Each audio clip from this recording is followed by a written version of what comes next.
Tiniyak ng National Capital Region Police Office o NCRPO na nagtatrabaho ang mga pulis upang maprotektahan ang publiko laban sa pag-atake ng motorcycle riding in criminals. Ito ang malita ni Lea Ilagan.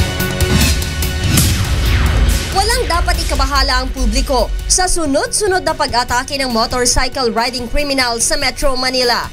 Ito'y kahit pulis na ang ginagawang target ng mga ito, tulad ng pagpaslang kay Station 4 Chief for Operations, Police Chief Inspector Roderick Medrano sa Fairview, Quezon City noong Lunes.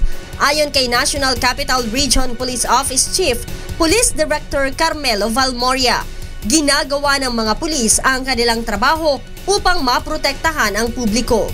The incident does not discourage ng ating mga kapulisan na hindi namin in-intensify, in-strengthen yung pag-serbisyo namin sa mamamayan. Katunayan, sinabi nito na pinag-igting pa nila ang kampanya laban sa motorcycle riding criminals dahil bukod sa Operation Lambat ay nagsasagawa din sila ng inspeksyon sa bawat barangay. Tuloy-tuloy yung tinatawag po natin na bulabog, yung makikita po natin yung in-inspect yung mga motorcycles sa mga barangays, nakikita natin sino yung mga unregistered dahil ito yung isang pamamaraan na ma-discourage po natin na gamitin po yung motorcycles in the commission of crimes.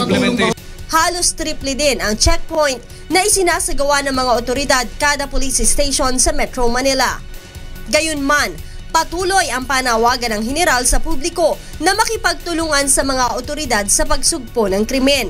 Yung mga mamamayan po natin, pag may mga suspicious persons acting suspiciously, dapat inform kagad natin. Kasi ito naman pag tumitira yung mga criminal groups, hindi naman diretso sa titira, sinusurveillance nila yung target nila.